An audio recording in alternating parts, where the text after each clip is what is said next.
હિન્દુઓ જોઈ લેજો આ કોંગ્રેસ અને સમાજવાદી પાર્ટીની દાનતને જે રીતે સંસદ ભવનમાં આ ગુંડા એવા પપ્પુ યાદવે ભગવા વસ્ત્રો પહેરીને જે નાટક કર્યા, આ પપ્પુ યાદવને ગુંડો એટલા માટે કહું છું કારણ કે આના ઉપર બિહારમાં 41 જેટલા ગુનાઓ દાખલ છે, જેમાં હત્યા કરવી, હત્યાનો પ્રયાસ કરવો, ખંડણી માંગવી, અપહરણ કરવું.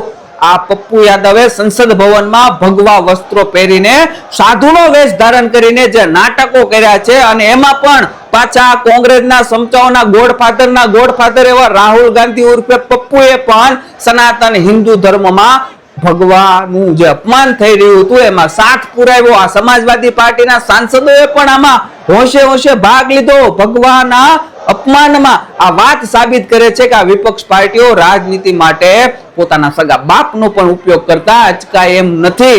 કોંગ્રેસ પાર્ટી, આમ આદમી પાર્ટી અને સમાજવાદી પાર્ટી અને આ વિપક્ષ પાર્ટીના નેતાઓ એ કોઈ પણ રીતે હિન્દુ ધર્મના સાધુ સંતો પૂજારીઓને ખોટા ચિતરવા છે. એ લાવો તમે એક વાતનો જવાબ આપો કે રામ મંદિરમાં ચડાવવાની ચોરીના મામલામાં કોઈ પૂજારી સંત આરોપી છે? કોઈ સાધુ સંત કે પૂજારીએ ચોરી કરી છે રામ મંદિરમાં? નથી કરીને. તો પછી આવી રીતે સંસદ ભવનમાં આખા દેશની મીડિયાની સામે સાધુ સંતનો ભગવા વેશ ધારણ કરીને તમે શું સાબિત કરવા માંગો છો? જ્યારે પણ મોકો મળે એટલે તરત જ આમ આદમી પાર્ટી, કોંગ્રેસ પાર્ટી, સમાજવાદી પાર્ટી અને બધી વિપક્ષ પાર્ટીઓ ભગવા વસ્ત્રો ધારણ કરનારા સાધુ સંતો, મહંતો અને સનાતન હિન્દુ ધર્મની સંસ્થાઓને શંકાના ઘેરામાં લાવવાના સતત પ્રયત્ન કરતા રહે છે. આમને બસ કોઈનું કોઈ બહાનું જોઈએ ભગવાને બદનામ કરવાનું. અત્યારે આ ગુંડો પપ્પુ યાદવ ભગવાધારી બની ગયો છે, રાહુલ ગાંધી મોટો રામ ભક્ત બની ગયો છે, સમાજવાદીના સાંસદો પણ રામ ભક્ત બની ગયા છે. આ કોંગ્રેસ પાર્ટી કે જેને રામ મંદિર ના બને એના માટે થઈને સુપ્રીમ કોર્ટમાં વકીલોની ફોજ ઉભી કરી દીધી હતી, એ હવે બધા કોંગ્રેસીઓ રામ ભક્ત બનીને હિન્દુઓની આંખમાં ધૂળ નાખી રહ્યા છે. જ્યારે અયોધ્યામાં પ્રભુ શ્રી રામનું મંદિર બની રહ્યું હતું ત્યારે આમ આદમી પાર્ટી અને એનો નેતા કેજરીવાલ જાહેરમાં કહેતા હતા કે ભગવાન શ્રી રામનું મંદિર ત્યાં ના બનાવો, એની જગ્યાએ ત્યાં હોસ્પિટલ બનાવો.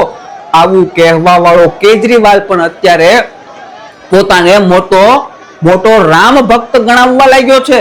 રામ મંદિરના નિર્માણમાં એક પણ રૂપિયાનું દાન નહીં આપનારો રાહુલ ગાંધી અત્યારે સંસદ ભવનમાં પપ્પુ યાદવ સાધુનો વેશ ધારણ કરી ભગવાનની મજાક ઉડાવી રહ્યો છે. તો રાહુલ ગાંધી એમાં મોટો દાનવીરનો દીકરો થઈને દાન આપવાનું નાટક કરી રહ્યો છે. જ્યારે રામ મંદિરની આસ્થા અને મર્યાદા પર સવાલ ઉઠાવવાનો અને વિરોધ કરવાનું પપ્પુ યાદવે નાટક ચાલુ કર્યું ત્યારે રાહુલ ગાંધી સૌથી પહેલા મોટો દાનવીરનો દીકરો બનીને સામે આવી ગયો. સનાતન હિન્દુઓ જોઈ લેજો, જાણી લેજો કે આમ આદમી પાર્ટી, કોંગ્રેસ પાર્ટી, સમાજવાદી પાર્ટી કે અન્ય વિપક્ષ પાર્ટીને સનાતન ધર્મ અને રામ મંદિર પ્રત્યે કેટલી ભક્તિ છે અને કેટલી રાજનીતિ. સનાતન હિન્દુએ હવે આવા લોકોથી સાવધાન થઈ જવું જોઈએ. જેવી રીતે રામાયણમાં રાવણ પોતે ભગવા વસ્ત્રો ધારણ કરીને સાધુનું રૂપ બદલીને આવીને માતા સીતાનું અપહરણ કર્યું હતું, બસ એવી જ રીતે આ લોકો આપણા હિન્દુઓ સાથે છળ કપટ કરવા માંગે છે. મિત્રો, સૌથી વધુ દુઃખ ત્યારે થાય છે કે જ્યારે કોઈ ઘટનાના આધારે આખા સનાતન ધર્મ, તેની પરંપરા, કરોડો લોકોની શ્રદ્ધા અને આસ્થાઓ ઉપર આવા સવાલો ઉભા કરવામાં આવે છે. રામ મંદિરમાં દાન ચોરી થઈ છે, ચોરી કરનારાઓને યોગી સરકારે પકડી પણ લીધા છે. શું રામ મંદિરમાં ચોરી કોઈ સાધુ, મહંત કે પૂજારીએ કરી છે? નહીં ને. તો પછી આવી રીતે ભગવા વસ્ત્રો ધારણ કરી સંસદમાં તમાશો કરી સનાતન ધર્મના ભગવાનને બદનામ કરવું કેટલું યોગ્ય છે? જ્યારે આ મુસ્લિમ આતંકવાદીઓ ધર્મ પૂછીને હિન્દુઓની હત્યા કરે છે ત્યારે આ કોંગ્રેસ, આમ આદમી પાર્ટી, સમાજવાદી પાર્ટી અને અન્ય વિપક્ષ પાર્ટીઓ અને આ વિપક્ષ પાર્ટીના નેતાઓ આ મુસ્લિમ આતંકવાદીઓનો વિરોધ કરવાના બદલે જાહેરમાં કહેતા ફરતા હોય છે કે આતંકવાદનો કોઈ ધર્મ નથી હોતો.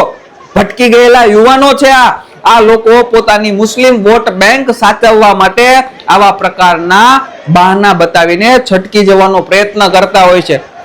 દેશની અનેક દરગાહો અને મસ્જિદોમાં પણ ચોરીની ઘટનાઓ બની છે.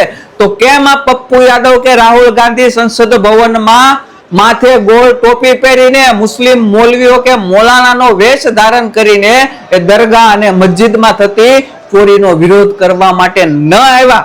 આ રાહુલ ગાંધી કોંગ્રેસ પાર્ટી અને વિપક્ષ પાર્ટીઓને ખબર છે કે હિન્દુઓમાં ઘણા દોગલાઓ અને લીલા હિન્દુઓ છે જે આપણી વાતોમાં આવીને મત આપી દેશે અને આ અમુક દોગલા અને આ લીલા હિન્દુઓ આ લોકોની ગંદી રાજ રમતમાં ફસાઈને મત આપી પણ દે છે અને આનો પૂરેપૂરો ફાયદો આ વિપક્ષ પાર્ટી અને આ વિપક્ષ પાર્ટીના નેતાઓ ઉઠાવી રહ્યા છે. વિરોધ કરવાનો અધિકાર સાચો છે. રામ મંદિરના જે ચોરી થઈ છે એમાં જે પણ લોકો સામેલ હોય એને પકડવા જ જોઈએ. વિપક્ષ નેતાઓ જે રીતે હિન્દુ સાધુઓના કપડા પહેરીને ખુલ્લે આમ સનાતન ધર્મની મજાક કરે છે એ જરાય પણ યોગ્ય નથી, જરા પણ યોગ્ય નથી. ફરીવાર કહું છું કે કોઈ પણ સાધુ સંત કે સંન્યાસીએ રામ મંદિરમાં જે દાન ચોરીના પૈસા ચોર્યા નથી, તો કેમ તમે ભગવા વસ્ત્રો પહેરીને સનાતન હિન્દુ ધર્મને બદનામ કરી રહ્યા છો? તમારો વિરોધ આરોપી કે સત્તા પક્ષ સાથે હોય તે કરો, પણ આવી રીતે હિન્દુ ધર્મના સાધુ સંતોને, હિન્દુ ધર્મને મજાક પાત્ર બનાવીને વિરોધ કરવો બિલકુલ યોગ્ય નથી. જય શ્રી રામ.